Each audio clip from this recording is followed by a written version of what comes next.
Je ne t'arrête pas. Moi, je te pose une question. Explique-moi ce qu'on appelle un dol.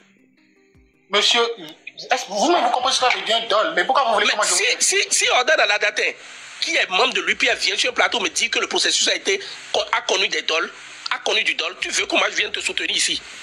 Moi, je ne suis pas en train de parler de qui est dol, qui a fait faute, qui a fait quoi. Vous êtes en train de faire un débat. Vous êtes en train de faire un débat partisan. Vous ne voulez pas reconnaître la partisanerie dans ce continent. Laissez-moi finir. Non, vous qui voulez verser Monsieur Colis, la personnalité de quelqu'un, hein. Parce que merci beaucoup. Écoutez, voilà une personne qui, depuis la nuit des temps, a toujours retourné sa veste à la dernière minute. Vous voulez aujourd'hui que moi... Non, Jérick, c'est pas bien. Attendez, voilà une personne qui et vous voulez aujourd'hui que ça vous a... S'il vous plaît. Vous ne savez pas qu'il y a des grandes personnes ici. Allez, un à un là. Maintenant, Coach Jérick, il faut savoir que ici, ce n'est pas un débat personnalisé. Non, c'est un débat de parti politique. Il ne s'agit pas de mouvement ou d'opposition. Vous ne pouvez pas entendre faire un débat dans ce sens-là et me dire que vous êtes en train de faire un débat de parti politique. Vous êtes en train de faire un débat d'opposants. C'est tout. Nous ne travaillons que avec les éléments que nous avons. Non, parce que, écoutez, Coach Jérick, attends d'abord, attends. Où est l'opposition dans ça là? Parce que tu ne peux pas simplement te baser sur le fait que c'est une guerre récipicée après le protocole d'accord. Attends, calme-toi mon frère. PRD est opposant, UP est opposant. Oui, mais aujourd'hui, PRD est dans une posture d'opposant. Non, PRD est en train de ça ne veut rien dire. Parce que le président je n'ai pas dit PRD les prisonniers. Adrien Moumbédié est dans une posture d'opposant. Parce qu'il a demandé de libérer les prisonniers politiques. Bon. Le débat là, le débat là n'est pas... Bon, bref, de toute façon... Attendez, vous fusionnez deux partis politiques. Soyons clairs, Coach Jérick, attends. Soyons clairs, vous fusionnez deux partis politiques. Et vous dites que ces deux partis politiques forment désormais un seul parti politique. À quel moment un des partis politiques fusionnés aura encore son récépissé? Ah oui, d'accord. Tu demandes l'âge de naissance de ton enfant. Et quelques jours plus tard, ton enfant meurt. Ça veut dire que le ministère ne t'envoie pas l'âge de naissance de ton enfant? Ça veut dire que le ministère ne t'envoie pas l'âge de naissance de ton enfant? C'est parce qu'il est mort qu'on ne t'envoie plus l'âge de naissance? Non, mais on... Ça, c'est un. Deuxièmement, pourquoi vous voulez qu'on fusionne deux partis qui n'existent pas? Pourquoi vous voulez qu'on fusionne deux entités qui sont mortes?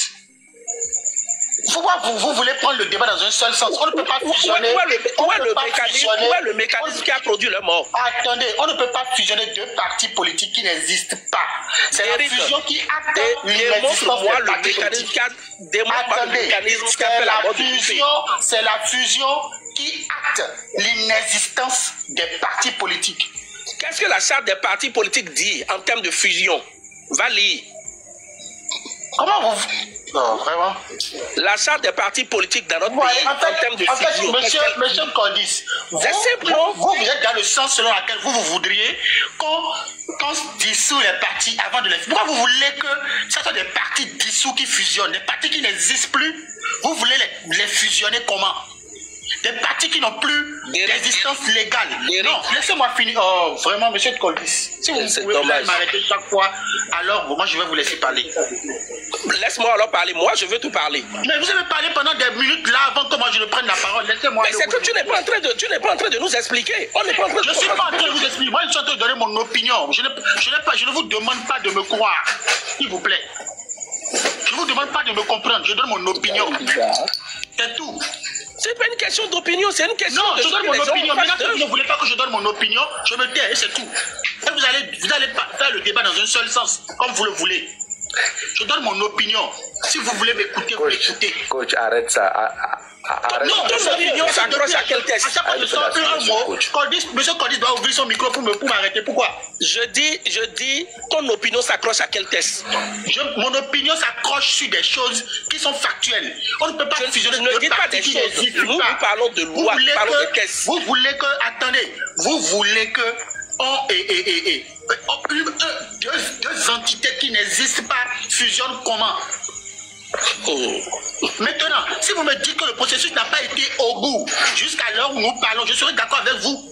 Mais c'est de ça que les gens parlent. Non, c'est pas de ça que vous parlez.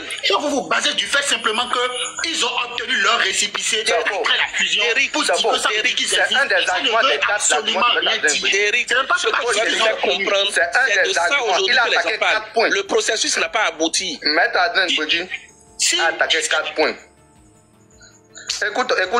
S'il te plaît, écoute, il y a Jean Roy qui dit nous avons juste été piégés et trahis par le PND. lui là, c'est quelqu'un du l'UPR, hein. Il reconnaît. Mais toi, il n'y a pas je ne sais pas pourquoi. C'est pas un débat de morale on fait ici. Moi, je suis en train de. C'est pas un débat de morale. On parle de. Non, moi, je ne parle même plus de morale. Parce que si on n'est pas dans la morale ici, là. Attendez, si moi c'était un débat de morale, même d'ailleurs, je ne vais pas faire un débat de morale en considérant une personne comme Maître Adrien Mbodji. Je suis désolé. C'est une personne qui a fonctionné comme ça. Oui, j'ai dit moi. Non. Est-ce que j'ai dit nous tous? Pas le vieux. Est-ce que j'ai dit nous tous? J'ai dit moi. Non. S'il vous plaît. On parle des faits. Est-ce que j'ai dit nous? J'ai dit moi. S'il vous plaît. Même toi d'abord. Non, s'il vous plaît. Code J'ai dit moi. Je n'ai pas dit nous. Calme-toi. Code Eric, dis-moi. Tu dis que le président Adrien Mbodji s'est toujours comporté comme ça. Ok, donne-moi 2 ou 3. Énumère-moi 2 ou 3 cas où il s'est comporté comme ça. Comment? Quelqu'un qui a toujours tourné ça avec ça la dernière minute. Non, je ne peux pas vous parler. Non, écoute. Moi, je suis quand même simple. Attends, Geoffroy, attends. Code Eric est en train de relayer chaque fois ce qui se dit sur la toile, en fait, sans avoir des preuves. Dis-moi. Non, dans ce pays, dans ce pays. Code Eric, calme-toi. Dis-moi, dans combien de cas, ou bien cite-moi, ne serait-ce que 3 cas, où Maître Adrien Mbodji sait toujours, ou bien a toujours retourné sa veste. Et énumère-moi encore un seul cas où, depuis l'existence du PID, Maître Adrien Mbodji a travaillé ne serait qu'une seule fois avec la mouvance. Vas-y. Il a travaillé avec la mouvance et après il a trahi la mouvance. Vas-y. Je t'écoute. Je vous répondre. Non, attendez, monsieur Brizo. Code Eric, ton micro est muté. Pas du même figure de cas. On parle du comportement de l'homme. On parle du fait que la personne joue à un double jeu. Il est avec toi aujourd'hui. Je dis combien de fois il a joué à un double jeu. Au moins avec Soglo, il a déjà fait maintenant des éléments clairs. Attendez. Non, monsieur, vous mettez-vous. Écoutez-moi, Code Eric, avec Soglo, il a joué à quel double jeu? Maître Adrien Mbodji, d'abord, en 90, lors de la conférence des forces vives de la nation, c'était lui qui voulait être celui-là qui va jouer la transition, genre le gars qui va travailler avec Mathieu Kérékou pendant le temps de transition avant que les élections de 91 ne soient organisées. Et l'Assemblée a porté son choix sur le président de ses forces vives de Soglo. À quel moment il a trahi Soglo? En 91 Armand. Ou bien en 96? Armand, tu as oublié de préciser. Non, attendez, à quel moment il a trahi Soglo si en 96 il a décidé de ne pas porter son choix sur le président Dieudonné Soglo? D'accord. Est-ce qu'il n'est pas libre de donner son Oui, c'est de ça on parle. Il est libre. Oui, mais là vous voulez mettre ça et vous voulez mettre ça sur le fait que ouais, c'est une question de liberté. Oui, c'est d'accord. De toute façon, la vie a toujours été. De toute façon, ça a toujours été une question de liberté. Maître Adrien Mbodji n'a jamais été président, il n'a jamais été mouvancier. Et en 96, je pense bien qu'il a été même candidat, non? Il a été candidat en 96. Oui, en Cameroun, il a été candidat. Et il a suivi de bout en bout le contrat qu'il a signé avec le président Soglo en désistant. Merci. Et après, il a décidé de choisir le président Mathieu Kérékou. Où est la trahison dans ça? Si Soglo s'est senti trahi, parce que c'est toi qui est trahi. Ça fait un. Secondo, après ça, de 96 en 2025, dis-moi l'occasion qui a permis à Maître Adrien Ngouédi de travailler. Moi, je ne suis pas en train de faire, je ne veux pas te faire un débat d'histoire parce que si on va rentrer dans ça. C'est pour te dire que Maître Adrien Ngouédi n'a jamais changé de veste. D'accord. La seule fois où il a changé de veste, où il a voulu travailler avec la mouvance, c'est le temps de talon. D'accord, il n'y a pas de problème. Voilà. C'est bon, j'accepte. Non, moi, quand je dirais avant que je réponde là, donne-moi le nom de 2 hommes politiques qui n'ont jamais fait ça actuellement au Bénin. Mais ils sont tous là, non? Tous ceux qui sont là, qui ont travaillé avec la mouvance, ont toujours fait. Ils ont toujours joué à l'accuse au juste. Ils ont toujours joué à ce jeu. Il y a Bedamassi qui est toujours avec la mouvance. Il y a même le président Soglo, qui, pendant les élections, quand son parti RB était encore au point, il envoie un de ses enfants supporter un autre candidat. Et son épouse supporter un autre candidat et lui-même supporter un autre candidat. Donc quand ça va tomber, c'est les intérêts. Il est là-bas. Mais mon frère, je ne sais pas de quoi tu parles. D'accord, il n'y a pas de problème. Laissons cette question-là et attardons-nous sur les thèses qui nous unissent dans la République. Allez, faites un débat juridique, moi je vais vous entendre, c'est tout. Maintenant, je peux prendre la parole quand on m'arrête. Pardon, il faut lire la lettre là. Oui, allons-y. J'ai dit, je peux prendre la parole maintenant qu'on m'arrête. Oui, allons-y, coach Derrick. Ok, merci. D'abord, moi, je ne sais pas pourquoi on est en train de faire ils sont en train de... Moi, je ne sais même pas pourquoi les gens, ils sont en train de se bagarrer entre eux, alors que d'ici demain ou 3 minutes, après demain, la vie va encore devenir plus chère dans notre pays à cause des histoires qui se passent dans le monde. Les choses sérieuses sont en train de se passer dans le monde. On est là à perdre le temps sur des histoires. Laisse-moi finir de parler, Geoffroy. Laisse-moi finir de parler, s'il te plaît. Laisse-moi finir de parler. Il va encore devenir plus cher dans notre pays. Et puis, ils sont en train de faire des combats Bref, alors qu'ils savent tous, ils savent très bien comment ça va finir. Ils savent très bien que dans cette histoire-là, jamais le PD n'aura raison. Dans cette histoire, ils savent très bien que, ou du moins, peut-être sur le plan juridique, ils vont peut-être à gagner l'opinion publique. Les juristes qui sont d'accord avec eux, ils vont gagner l'opinion. Mais ils ne vont jamais, l'UPR ne peut jamais dissoudre. Jamais. Ils savent très bien que ça va pas finir, comme ça va venir. Mais ils sont là, se bagarrer entre eux. Mais laisse-moi finir. Pourquoi tu veux me laisser? Toi, tu veux m'arrêter. Pourquoi tu veux m'arrêter? Laisse-moi. Oui, garde ton cadio et puis après tu vas parler, s'il te plaît. Je fais pas ta allons-y. Ils savent très bien comment ça va finir. Et ils sont là. Moi, je reste clair. Et je reste direct par rapport à ça. On ne peut pas fusionner 2 partis qui n'existent pas. Quand ils se restent, ils votent le postulat. Et monsieur Nabosito là, si tu me manques de respect, je vais te bloquer direct. Voilà, te voilà en haut. Geoffroy, il faut lui dire ça parce qu'il a écrit des commentaires, plein de commentaires. S'il me parle mal, je vais le descendre direct. D'accord. Non, allons-y. Si tu parles mal, oui. Pas de souci. Donc, et on ne peut pas fusionner 2 partis qui n'existent pas. Moi, je reste là-dessus. Cet argument, moi, je pense que c'est un argument qui est valable. Maintenant, est-ce que le processus n'a pas été au bout? Peut-être. Le processus n'a pas été au bout. Peut-être que le PRD a mis des clauses dans sa charte qui permettent de savoir que, pour pouvoir avoir... Bon, bref. Le PRD a joué à un jeu bizarre, joué à un jeu de trouble pour pouvoir piéger les gens. Et puis bon, aujourd'hui, ils brandissent ce jeu-là, ces articles qu'ils ont dans leur truc pour pouvoir montrer que eux, ils n'existent plus. De toute façon, ils n'existent plus il y a longtemps. Donc, ils n'ont qu'à aller se ranger quelque part. C'est un point, c'est tout. Moi, je ne veux pas rentrer dans les débats. Parce que quand on rentre dans les débats de le droit, la justice, les histoires, vous savez manipuler le droit à votre guise. Je vous connais pour ça. Pourquoi les avocats de la défense ont dit? Pourquoi le gars a volé et on essaie de manipuler le droit pour lui donner raison? On connaît ça. Donc, vos histoires de droit, que l'article, si moi je ne veux pas rentrer dans cette histoire-là, le PRD n'existe plus. Ils ont décidé de fusionner un point, ça s'arrête là. Ça n'existe plus.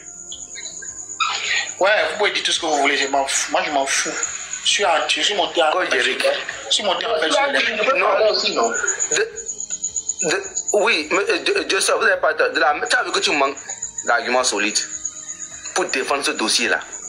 C'est pas une question d'argument, c'est une question de morale, non, monsieur. C'est une question d'argumentaire. Non, quelle morale? On n'est pas en morale, nous sommes en politique ici. Ah oui, justement. C'est pour ça qu'en politique, vous pensez que la politique, on laisse tomber la morale et on parle politique, n'est-ce pas? Mais Djogbenou, ce n'est pas l'enfant de Maître Ndjidji. Vous allez voir. Non, vous avez dit qu'on laisse tomber la morale pour parler politique. Je viens, Maître Djogbenou là. La morale, vous allez voir. Maître Djogbenou, ce n'est pas l'enfant de Ndjidji. Pour parler de morale, c'est des partenaires politiques. Une chose s'est passée. Les gars ont dit voilà. Et ils ont remis en cause certains trucs de façon juridique. Il y a des classiques même de camp qui ont reconnu qu'il y a un dol. Il y a des gens qui sont en train de bégayer par rapport à ce dossier. Bon, de quelle morale nous parlons? Le truc est clair. Qu'il y a eu mal donne dans la procédure. Moi, je ne vois plus, hein. Et tu dis qu'il ne peut pas obtenir réponse de fusion. Non, mon frère. Une institution de notre pays peut se lever aujourd'hui et dire que ce n'est pas que ça a été obtenu de manière pas bonne. Et les conséquences de droit seront là. C'est possible. Donc il ne faut pas dire que non. Et moi j'entends le chef de l'État sur ce dossier-là. C'est impossible. Ah, oui. Tu sais que c'est impossible. Comment tu peux dire que c'est impossible? Mais c'est terrible ce que tu dis là. Laisse-moi finir. C'est-à-dire que le simple fait déjà que le processus est allé à son bout, qu'ils sont allés aux élections ensemble et qu'ils ont des sièges à l'Assemblée et qu'ils ont siégé dans nos assemblées nationales depuis bientôt 3 ans, bien comme 2 ans, je ne sais pas. C'est impossible que PRD se lève aujourd'hui pour dire qu'ils peuvent décider aujourd'hui. Ils peuvent décider aujourd'hui de dire ouais, bon, eux ils existent toujours, qui seront une voix au sein de la mouvance. Mais l'UPR ne sera jamais mis. Ah, peut-être que tu es dans le secret des dieux. Moi, je ne savais pas. Dieu seul, on y va. Maintenant, on va voir si ça va finir autrement. D'accord. Dieu seul, on vous écoute. Je tiens d'abord à saluer le panel et saluer tout un chacun de nous présents ici. Monsieur Amand, bonjour. Frère Geoffroy et puis coach Derrick. Franchement, merci pour ce que vous faites. Coach Derrick, j'étais sur la voie de ton panel. C'était très bien pour ce que vous faites. C'est intéressant parce que nous devons avoir des avis divergents. Et c'est quand on affronte nos avis qu'on peut tirer des conclusions. Et par rapport à la lettre de M. Akwamenou, je pense qu'il est dans la même ligne de conduite par rapport à la lettre de réponse qu'avait envoyé le président Adrien Mbidji. Ce qui me fait un peu mal, c'est que j'ai entendu beaucoup de gens parler qu'on ne fusionne pas de camps. Alors que nous sommes assis sur des lois de la République et nous avons des textes. Comme on l'a dit, quelqu'un qui est parti, c'est prévu dans la charte des partis qu'il faut qu'on tienne compte, que chaque parti tienne compte de ses statuts en matière de fusion. Maintenant, si l'UP, je dois le dire, n'a pas pris le temps de lire le statut de PRD avant d'accepter fusionner avec le PRD. C'est par là que ça doit commencer. L'UP devait lire quand ils ont mis un cas de fusion dans leur charte de parti avant d'aller voir avant que ça aille au ministère. Mais quand c'est allé au ministère, il y a de dol. On apprête le mot, qu'il y a de dol. C'est-à-dire qu'il y a de problèmes. Là où moi je veux parler, c'est par rapport aux conséquences, dit-on, qu'il y aurait par rapport aux députés ou aux avantages des combats. Moi, je pense qu'il n'y aurait pas de grand-chose. Dans la mesure où les concernés diront que, bon, ils vont toujours appartenir à l'UPR. Parce que ce n'est pas sûr que l'UPR parte. On a oublié que l'administration a ce pouvoir de dire, malgré tout, je maintiens l'UPR. C'est le pouvoir de l'organe de l'administration pour dire oui, l'UPR avait toujours... Mais oui, mais ça sera dans le déni du droit. Il faut que nous soyons d'accord sur ça. Justement, lorsque ça ne sera aucunement dans le déni du droit. Aucunement. Monsieur Coach Derrick, dès le moment où le ministère a annoncé l'inexistence du PRD, pourquoi PRD n'est pas allé réclamer en son temps? S'il te plaît. Donc, lorsqu'il doit avoir un délit de droit qui doit permettre à sauvegarder les acquis dans l'État, je pense que le déni de droit ne peut que servir l'État. Vous savez, tout ce qu'on fait pour permettre l'évolution de l'État, l'évolution des citoyens dans le pays.